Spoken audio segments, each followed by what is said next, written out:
নিজেই অষ্টম শ্রেণী পাস, অথচ উনি দ্বাদশ শ্রেণীর পরীক্ষার মধ্যে গিয়ে নিজে গান বিতরণ করছিলেন, ছাত্রছাত্রীদেরকে বলছিলেন ব্যাড লাক, পরে বলছিল সরি গুড লাক। আপনারা সবাই জানেন যে ত্রিপুরা মধ্যশিক্ষা পর্ষদের যে পরীক্ষা সেগুলো গতকাল থেকে শুরু হয়েছে। গতকাল উচ্চ মাধ্যমিক পরীক্ষা সংগঠিত হয়েছে, যথারীতি আজকেও মাধ্যমিক পরীক্ষা গোটা রাজ্যের মধ্যে সংগঠিত হচ্ছে।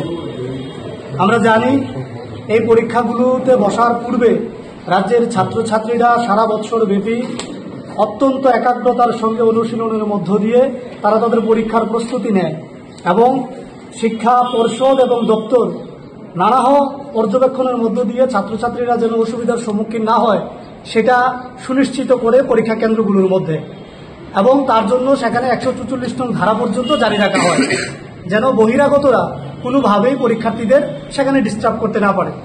অথচ গতকালকে আমরা দেখলাম বক্সনগর নগর উচ্চ বিদ্যালয়ের মধ্যে সেই বক্সনগরের বিধায়ক বিনা অনুমতিতে তার দলবল নিয়ে পরীক্ষা চলাকালীন সময়ে পরীক্ষা কেন্দ্রে গিয়ে সেখানে ছাত্রছাত্রীদেরকে ডিস্টার্ব করেছে, মানসিকভাবে এবং নৈতিকভাবে ছাত্রছাত্রীদের মনোযোগকে সেখানে নষ্ট করেছে।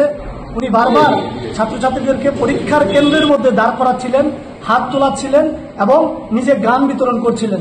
উনি নিজেই অষ্টম শ্রেণী পাস, অথচ উনি দ্বাদশ শ্রেণীর পরীক্ষার মধ্যে গিয়ে নিজে গান বিতরণ করছিলেন, ছাত্রছাত্রীদেরকে বলছিলেন ব্যাড লাক, পরে বলছিল সরি গুড লাক। অর্থাৎ এইগুলোর মধ্য দিয়ে ছাত্রছাত্রীদের যে উনি মনোযোগ নষ্ট করলেন এবং ছাত্রছাত্রীদের ডিস্টার্ব করলেন, গোটা রাজ্যের মধ্যে থেকে আমাদের কাছে অভিভাবকরা ফোন করছে এবং এই বিষয়টা নিয়ে প্রতিবাদ জানানোর কথা বলেছে। আমরা নিজে থেকেই এসছি, ছাত্রছাত্রীদের কথা চিন্তা করে এসছি। বর্তমান বিজেপি সরকারের শাসনে এই রাজ্যের মধ্যে শিক্ষা ব্যবস্থাকে যখন একেবারে ধ্বংস করে দেওয়া হচ্ছে, সেই জায়গায় যখন শিক্ষা পর্ষদ পরীক্ষা নিতে যায় সেখানেও আমরা দেখি ফটো সেশন, রিল বানানোর প্রতিযোগিতা চলে বিজেপি দলের নেতা মন্ত্রীদের মধ্যে। তাই পরীক্ষা কেন্দ্রের মধ্যে গিয়ে তারা ফটো সেশন করে। আমি এখান থেকে আপনাদের মাধ্যমে শিক্ষা দপ্তর এবং রাজ্য শিক্ষা দপ্তরের কাছে আমি জানতে চাই যে কোন অধিকারের বলে বিধায়ক পরীক্ষা কেন্দ্রে গিয়েছেন, তাকে কে পারমিশন দিয়েছেন? বিধায়ক তফাজ্জল হোসেন সে কি শিক্ষাবিদ, সে কি মনোবিদ, নাকি বৈজ্ঞানিক যে উনি ছাত্রছাত্রীদেরকে ডিস্টার্ব করতে গেলেন বা গান বিতরণ করতে গেলেন? আমরা এই দপ্তরের কাছে এবং রাজ্যের শিক্ষা দপ্তরের কাছে আমরা একটা দাবি নিয়ে এসেছি যে তফাজ্জল হোসেনের বিরুদ্ধে স্বপ্রণোদিতভাবে মামলা করতে হবে এবং তাকে আইনতভাবে শাস্তির আওতায় এনে একটা উচিত শিক্ষা দিতে হবে।